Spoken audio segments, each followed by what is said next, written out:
She is the festival director of the African Film Festival. She is Asha Lovelace. Asha, thank you so much for joining us. Welcome. Thank you. Thank you for having me. All right, so this is a festival that I know is big in New York City. I don't know how big it is in Trinidad and Tobago. This is your second year. Tell me, how was the first year received and how is it shaping up for this year? Well, the first year was very, very successful. We had a nice turnout and people were very interested. And we got a lot of encouragement. So therefore we decided to go again. This is an annual festival, so we will just be growing as we go along. Is this the only African Film Festival in the region? To my knowledge, it is. It is. And what was the genesis? What was the motivation for you to grab that and bring it here outside of what should be obvious? But I'm going to ask you for your motivation. What got you involved in bringing this festival here? Apart from the fact that I personally love African movies, I am also part of the Pan-African Federation of Filmmakers. And this gives me access to a lot of filmmakers and festival directors from Africa and people that do festivals on African cinema. So having that resource, I felt that it would be a good idea to kind of bring it to the region. On behalf of Trinidadians, well, thank you very much. I really appreciate that. As aforementioned, primarily, what do we have? Hollywood, and we've got Canada in the West. England's got a little thing set up here and there. But if you go to India, they've got a huge industry there. And the African continent is aforementioned, 1.1 billion people, 47 countries. There are many cultures and many different approaches there. The distinct cultural approaches to script on the continent is going to be that different, even vastly different from what we see coming out of Hollywood. Am I correct in that? And my question is, if I am correct, the festival represents those many cultures in Africa? Yes, it does. I mean, you mentioned before about Hollywood and Bollywood. So we now have Nollywood, which comes from Nigeria. And this is the third largest cinema industry in the world. And it's the fastest growing industry. So we have to take into consideration African cinema when we're talking about cinema in general. And yes, of course, it would be very different from Hollywood, like Bollywood is different from Hollywood as well. I mean, you would see some influences, of course, and that's just the way art works in any case.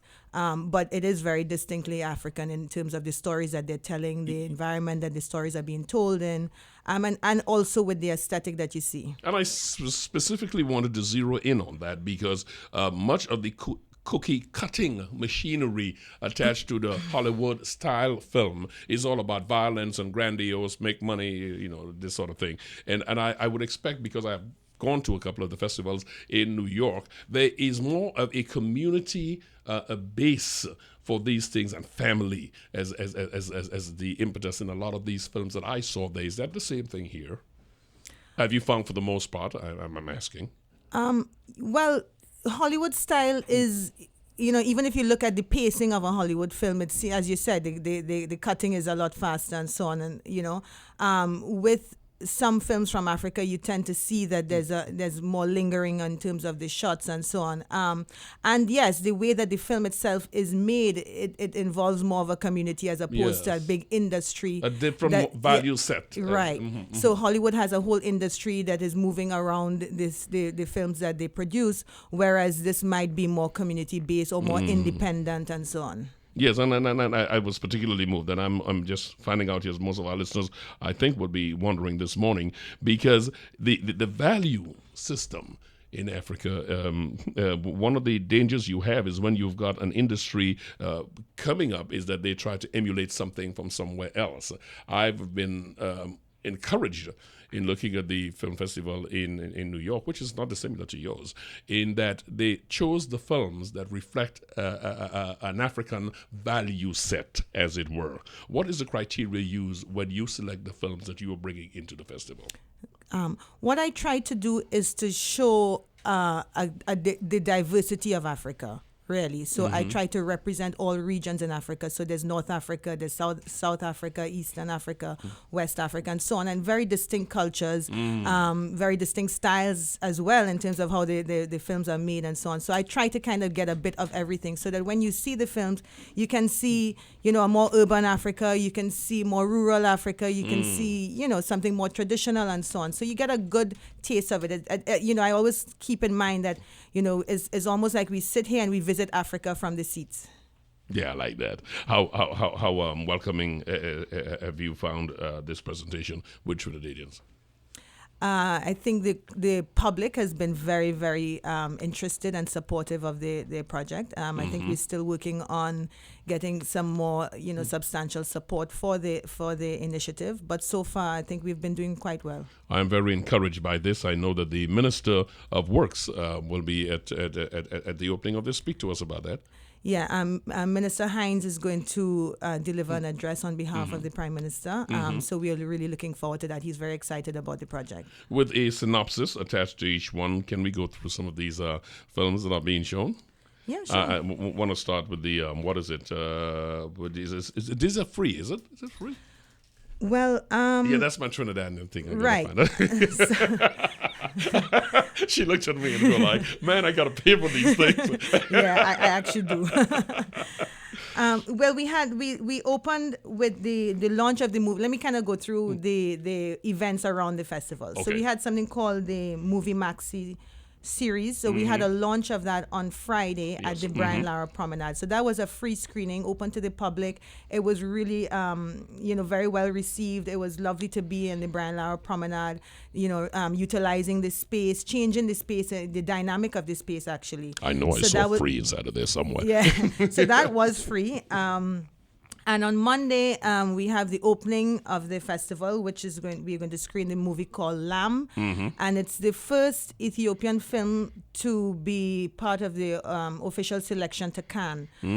So that's a big one. And the filmmaker, his name is Yared Zeleke. It's his first feature-length film, and it has been doing really very well in the festival circuit. So we are very pleased to screen that film. And that is a cost of $200. But of course, it includes cocktails and so on after. And where's the screening? This is at the Central Bank Auditorium. At the Central Bank Auditorium. And then from Tuesday, Wednesday, Thursday, in association with the University of the West Indies Film Program, we have what we call the African Classic Series. So we're going to do a tribute to Ousmane Sembène. Ousmane Sembène is considered the father of African cinema. And these screenings are all free. They're at 7 p.m. Tuesday evening, Wednesday, Thursday as well. And we're going to show Ousmane Sembène's first films, Borom Saret and Black Girl. And then we're going to screen his last film, which is called Mulade. And then we're going to end that with a documentary on his life. So that those are all free as well. Okay. And then she looked at me as though that's all you're getting. Go ahead. So, Asha Lovelace is my guest. Go ahead, Asha. On Thursday as well, at the Little Carib Theatre, we have a new part of the festival as well called the Africa Film TT Junior. And it's a day of screenings primarily for children. And we have 3 films, The Legacy of Rubies, and we will screen Lamb once again, and another film called Adama, and that's just for children. And The Legacy of Rubies got my interest. Is about a young forest boy. Tell us about that. Yes, it's an animated film about a young forest boy who